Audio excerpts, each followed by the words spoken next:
But there's AI, you know, like Right. I literally like you can go to your room now and make the dopest song ever in 12 seconds. True. It's pretty, I know it's pretty wild. AI has changed everything. AI is the global accumulation of the human consciousness. The one thing I've learned is that fans are loyal, artists not so much, you know? Artists, that would jump around. They're chasing their own dream, they're chasing their own cloud. I was already making music for 15 years, you know, until I had a few records that did well. I think the main thing is do something that comes from your heart and that feels like exciting and scary. It might not make sense now, but just push through and keep repeating that for many years. You know, that's kind of how I started Hexagon. 大家好，我是Ruxi，非常激动啊！今天就是我们 Tomorrowland 中国的首秀，然后呢，我非常有幸有 Don Diablo 要采访他，分享一些很精彩的内容。So Don Diablo, so excited to have you here. Do you want to quickly say hi to the fans? 你好 How you doing? How you doing, guys? Hexagon Family China. It's good to be here. Yeah, everyone is so excited. So this is the first ever Tomorrowland China. Tell me about China. Do you remember how many times have you actually been to China? Oh, I was just thinking about that. This could be like maybe my 20th time? 20th time. I think so. Over the years, since I was 13 years old, I think, yeah. So what's your favorite things that you like to do in China? What's your favorite part? My favorite things is just hanging out with the fans. You know, they're always so sweet. They bring me gifts. They give me hugs. You know, they're just like, you know, they make me feel welcome. Nice. Yes, as the Hexagon China family fans, they also like when they talk to me, oh, Don Diablo here, and they have a lot of awesome questions. So one question they want is like, what Chinese food have you tried, and what's your favorite Chinese food? I was going to start with Mandarin, but it doesn't help me with speaking Mandarin apparently, so yeah, I'm just going to put it here for now. Well, Chinese food, I mean, I'm a big rice and noodle fan. Oh, you like rice and noodle? I just don't eat pork. So I don't eat meat, I eat fish. So anything fish, rice and noodles, I love it. Oh, do you think the Chinese food here is different from what you tried back in Europe? Yeah, I think we are, somehow they put something in the food in Europe that makes it feel like you're like sort of adapted for Europeans. Yeah. So here it's more clean, it's more pure, I would say. And in Europe there's more like saucy. Yeah, it's very saucy. There's like aspartame, like there's some things in there that I'm like, even I remember when as a kid we had a Chinese restaurant in the village where I grew up. And I loved it. I wanted to go there every day. Like honestly, I even ate the carrots. The carrots, you know, the marinated thing. No, right? even they make a dragon out of a carrot, you know? Oh yeah, I know the carving. Yeah, the carving. The I even ate that. Oh really? But somebody ran out of the kitchen. It was on the. No. They were like, it's 20 years old. I'm like, damn. Shit. But I still ate it. You're okay with. But yeah, no. Okay, that's fine. But yeah, apparently that's being made by an old man in the kitchen 20 years ago, but still ate it. So you have a lot of history with Chinese food since you were very young.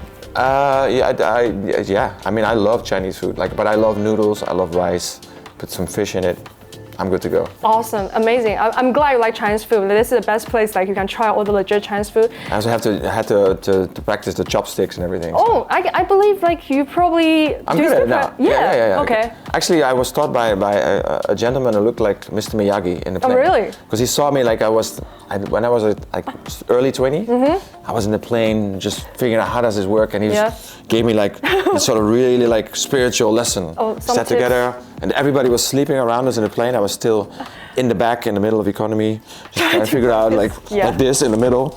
So I had my chopsticks, and he was like, and he really sort of taught me the whole thing. So I'm still grateful to this gentleman. Nice. I'm glad you have Thank you. I'm glad you have a mentor. Yeah, I had a mentor. I have a chopstick mentor. Yeah. So let's talk about Tomorrowland. So this is very exciting for like Chinese ravers, Chinese electronic music fans. The first ever the magical Tomorrowland. How would this everything happen? When you like, let's say when you first heard you're gonna play, how you react? How this whole collaboration happened? Well, I don't know. Like honestly, I heard even before I heard about the fact that it was coming, they invited me. So that was special for me. I was like, oh, there's a Tomorrowland coming to China. Yeah. I'm figuring out a way like how to get back into China for 2026, 2025. Because a lot of fans were like, what's Don doing? Why is he not, why hasn't he announced club shows yet? Yeah. But it's, I wasn't able to announce anything for a few months, but I already knew, obviously, that we were doing this. Yep. And I was very excited for the fans, but I had to keep my mouth shut. So like, you were like, guys, I'm coming. They were like, is Don still coming in 2025 and this year? Has he forgotten about us? I'm like, guys, and I love you. You guys are the best, the best fans in the world. Of course, I've not forgotten about it, but I really had to keep it to myself. So I'm really happy it's out. I'm here. I'm excited to do the show. Yeah, so, and tonight I'm doing an after party too. Yeah, I heard people are all talking about it. And so this time, Tomorrowland China, right? Do you prepare something special for the fans? I did actually, yeah. I might have something special with a very special Chinese rapper. But shall we keep it a secret? Or? I think it's already out. So let's say who you're gonna work with. How do you pronounce his name in Chinese? Gali. Gali. Oh, it's the same. Yeah, I would say the same.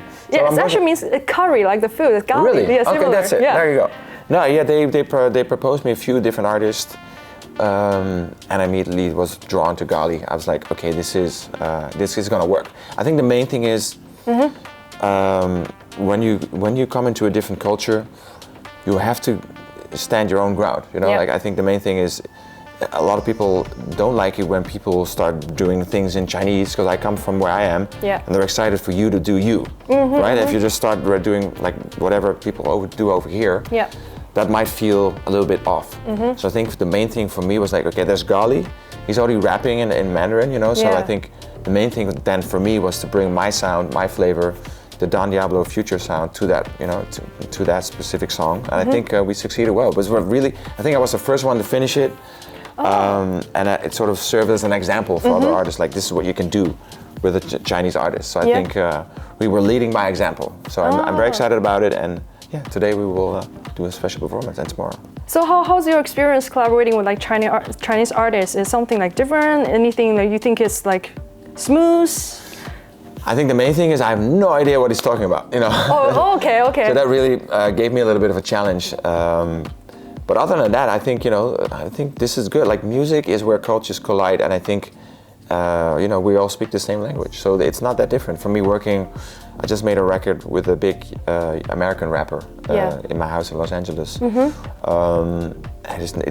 not much different, I think this is what's the beauty of music, like it's honestly, we're all like speaking the same language. So it's been very smooth. Yeah, I love how you put it. Music unites us. That's a common language. That's everyone shares. So we definitely gonna look forward to that. Because at the beginning, people were like, Gali, but then I heard your new project. So we're gonna talk about the new project, which is really exciting. It kind of makes sense.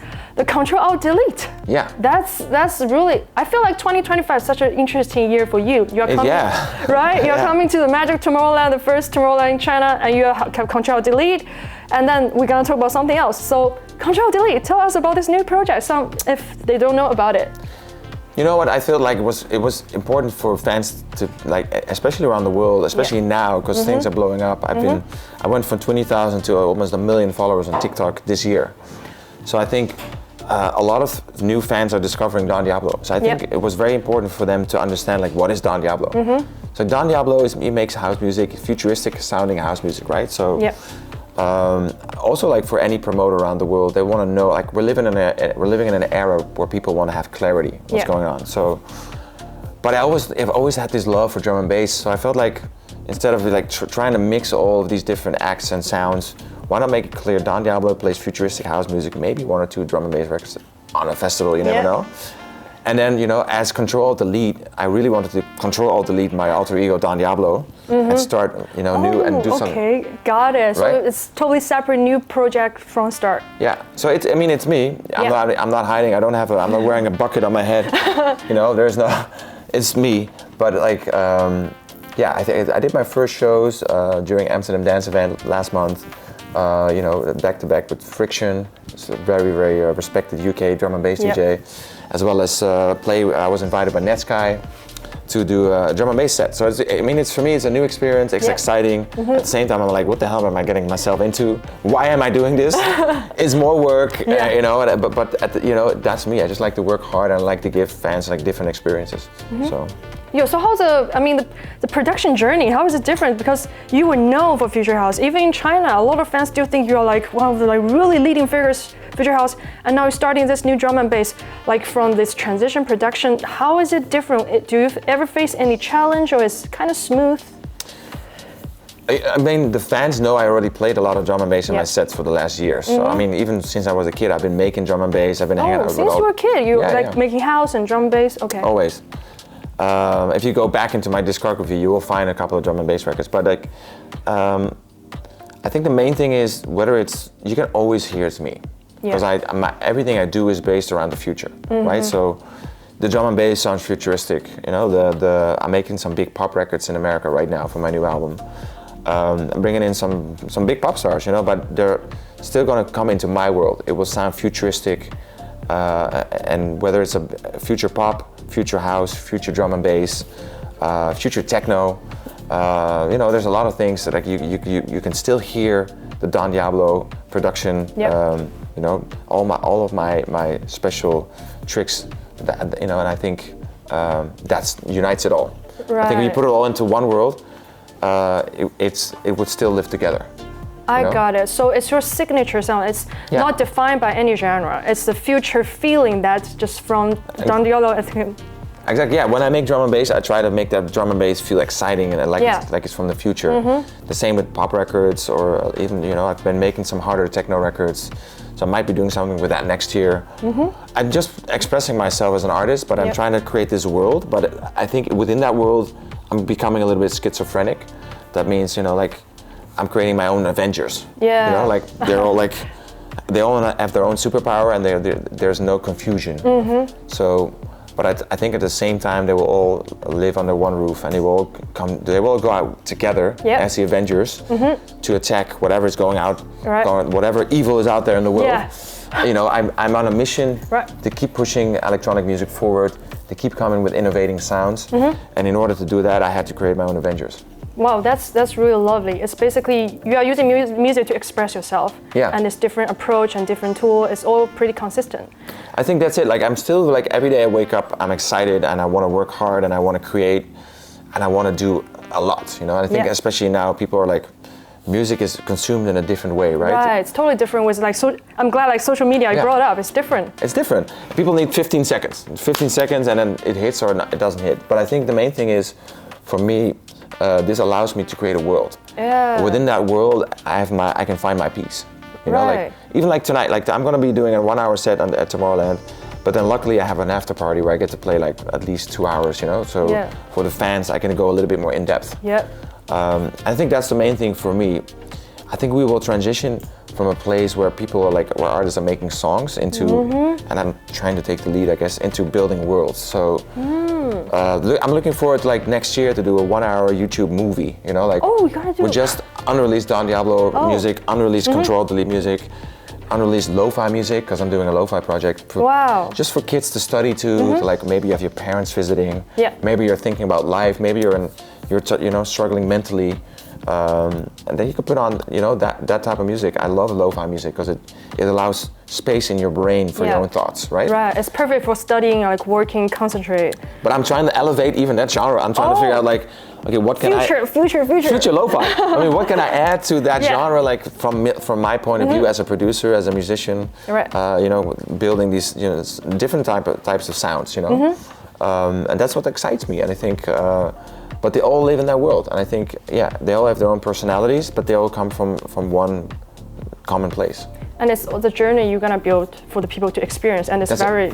I mean, you could be very lazy, and I could just have Don Diablo put out 6 records or 4 records a year, and just like have a shout out to the fans. I mean, this is not making me rich, you know. Like this is a lot of hard work. I got creating these worlds, making the fans as happy as I can is like.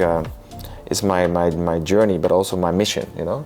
So I put on my cape, and I'm out there going into the world, making the fans happy. Really respect that. Like, you are exploring different genres because you're all very successful on the Future House thing, and I'm really glad. Even the fans, to me, it's really exciting when I hear the monster, when I hear the new thing. I was like, wow, that's so right. Like, even like, it's crazy because I go to Don Diablo shows, and there's a lot of people with like Control Delete flags and shirts. I'm like, guys, I'm here as Don Diablo. You know? like this is the whole point. I'm about to throw some Future House at you guys, but I think it does show that they're exciting. And I think these worlds go together. Like I remember, like even if I go to my fans, and I go to like I check out sometimes. I go like up close. Like what are my fans listening to? They're listening to Don Diablo, but they're also listening to John Mayer, you know, or to Nine Inch Nails. You know, so it's like, you know, all these things live together. I think, you know, the time of sort of gatekeeping, and especially in electronic music, there are sort of these trenches of like coolness, right? Right. You're in techno, you wear black, they have a your ladder, hair is like... in a certain way, you're cool. You know, like you're doing this, like, I don't know, like, I would say like future house, that's a little less cool. When you go to hardstyle, that's a little less cool. I don't see it that way. Like I love making, I might come up with, you know, I might drop some hardstyle records next year. I don't know, like I think music, there's no value to music. True. But I think that's what this industry's grown into. Like there's this sort of, there are these things where we're gatekeeping and keeping this all separate. And I really want to get rid of that, you know? Right, I think open mind, I guess equal, no judgment towards, it's respect to all the... I mean, yeah, I mean, especially now, if you look at techno DJs now, it feels like they're playing like TikTok techno, I call it, right? So it's like very gimmicky, in a lot of cases they're playing hardstyle. Yeah, you know? it's So, mixed. but before that, like years ago, it was like hardstyle was frowned upon. Right. And now it's all of a sudden it's becoming cool again. You know, for me, it's always been cool. I started out in hardstyle when I was 15. You know, there wasn't even that genre yet. We didn't even know what to call it. I think I was the one that did the first hardstyle compilation. Oh, wow. Back in the day. So I think, again, forget about genres, it's really about emotion. And I think a show needs to build from A to Z. Right, so that's interesting. You mentioned that you Don Diablo show, some fans come with Ctrl-Alt Delete. How are you gonna balance it? Difficult, you know, honestly. I'm just doing things from the heart. You know, I think the main thing is follow the flow, like how you feel, kind of. That's it. I think, you know, when you're in the studio, you're sitting on a chair. I think once you're like limiting yourself to like, okay, I need to make a new Future House record. Yeah. I think through all of this, by exploring, you know, these different genres, it allowed me to go back to my Future House roots, because it like meant full circle back. Yeah, because it meant I was able to express myself as a musician or a producer in all these different levels. That meant I didn't have to put it all into one, you know, into a new Don Diablo Future House record. It meant, you know, sort of cleaning the palette, you know, like sniffing that coffee in between, and you know, like starting in a new odor. I think that's really what's bringing Don Diablo back to the core is actually having help from all of these Avengers friends. I call them like they're like my imaginary friends. They're in my head. You know, I'm schizophrenic. I've always been from a kid, you know, to where I am right now. And I think as I'm letting all of these different characters play a role and actually come out, it does make Don Diablo more pure and more, you know, brings peace to the artist Don Diablo. So the more you explore, actually you find deeper you, which part of you. Because it consolidates, you know, like you have these characters going really extreme. I mean, I have these ideas in my mind and I want to go a little bit more extreme because there's so much out there. Right. So much art, fashion, music, impulses, you know, like people are making new music. There's all of the old music that's been released in the past, and there's people copying each other. There's AI, you know, like I literally you can go to your room now and make the dopest song ever in 12 seconds. True. It's pretty wild. AI has changed everything. What are we doing? You know, like I think we're going to a future where people are going to be more connected to artists and less to the product of the artist. Right. You know, like people are going to be.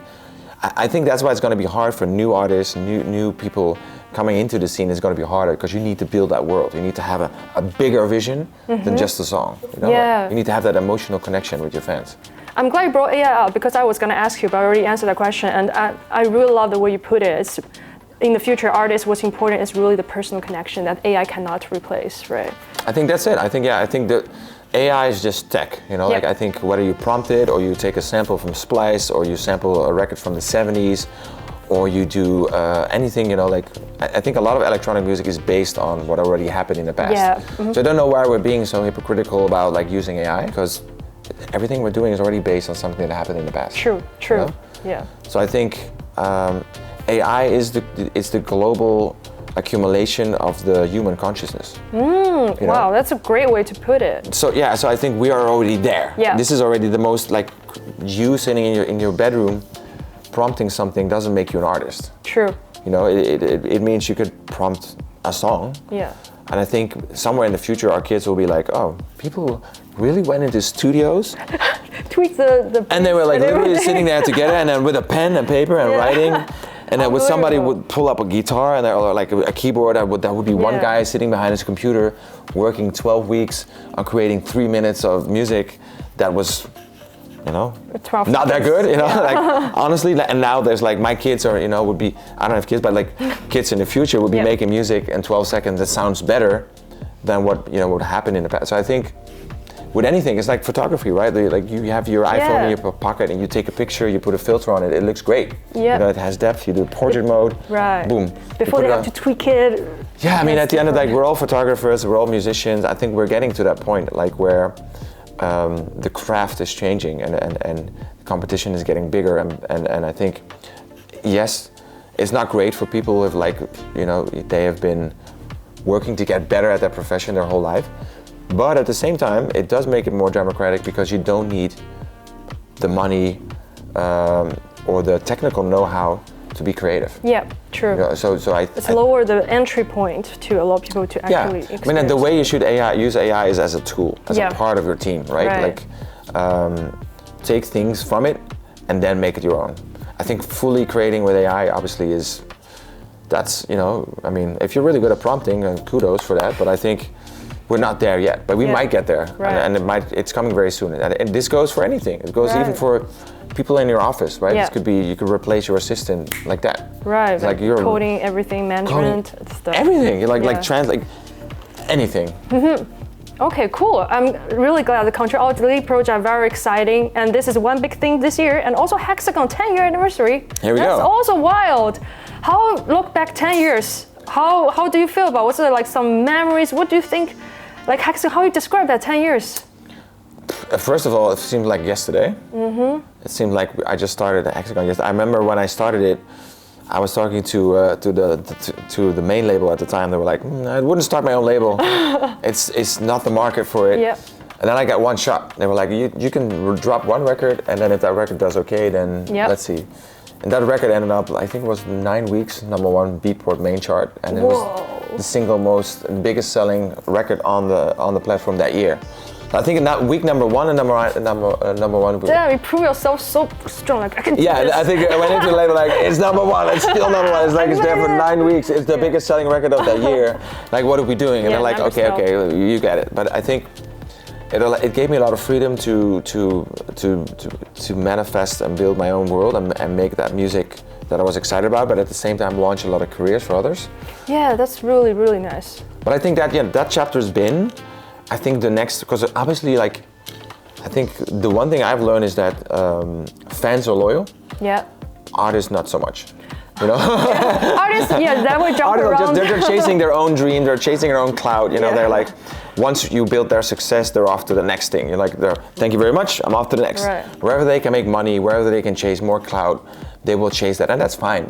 I've always accepted that. I think that's just artists, that's how the way artists are, like I will break them and then they will sign to a major label or sign somewhere else, or they will be snagged by a competing label.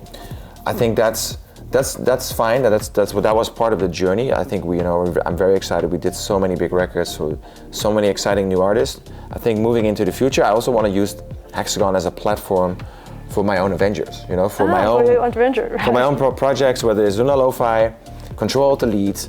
I have a new project called Monochrome. Yeah, the Monochrome project. Yeah, so there might be some more. There might be the return of the Big Pineapple. Oh yeah. Dabolo. The fans gonna be really, really, really excited. So for the young people who would like to, let's say, join the Hexagon journey, what suggestion you may have for them, for the young Chinese producer who want to join your journey? I think now, I mean, the time for record labels like Hexagon and all these labels. I mean. It will become a legacy thing. Like I think we're going to a point where you can do it yourself. Right. Honestly, you won't be needing a label. You just do you. Like you don't need Don Diablo. Like I think be unique, but like do a lot and work harder than you've ever worked, because there's a storm coming, and it will devour everything you know. Okay. And I think. Everything you've seen in the past, everything you've seen on the internet, forget about that. You need to be 3 steps ahead. Oh. Do things that scare you, do things that don't seem logical. Yep. You're like, I don't know, this is gonna work right now. But it will work at some point because I think, you know, these trends keep chasing each other. Like right now, everybody wants to. I mean, last year everybody was jumping on tech house with female R&B vocals from the 90s. Then we all jumped on the TikTok hard techno. Like everybody wants to be a techno DJ and play faster. And I think the trends will keep chasing each other. I think the main thing is do something that comes from your heart and that feels like exciting and scary. You know, and it might not make sense now, but just push through and keep repeating that for many years. You know, that's kind of how I started Hexagon. It took me, I was already making music for 15 years, you know, until I had a few records that did well. But I think that's the main thing. It's like literally, you know, do weird shit. Do weird shit, more weird shit. Really work hard and insist, like you, 15 years. Yeah, I think work hard, dream big, all that stuff is what everybody tells you. But I think, yeah, it's honestly about being weird, staying weird, and believing in being weird. That's really solid suggestion. And lastly, we have a couple of the printouts of your, like, the things you've done at Radio Baby. Can you sign? We're gonna give to fans. of course. Thank you so much. Wait, did you do the double print? You did the double print? Oh, that's cool. Look at it. Thank you. You know, I actually made the artwork myself. For how long did it take to make this cute Radio Baby? You know, like yes, so I usually think that this is a series. If you look at the fonts and the way the artwork is set up, this is a series of 5 records, I would say. Yep. It's like a vinyl. Yeah, I think, you know, the best ideas come in 12 seconds. Oh, you know, but anything that's a good idea just comes to the mind quickly, and then you just. And then the execution, of course, takes a little bit longer. Yeah.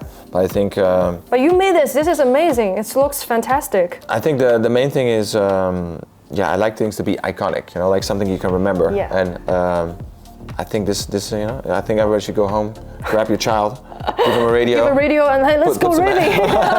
Here we go. Shout out Fits and the Tantrums, by the way. Boom.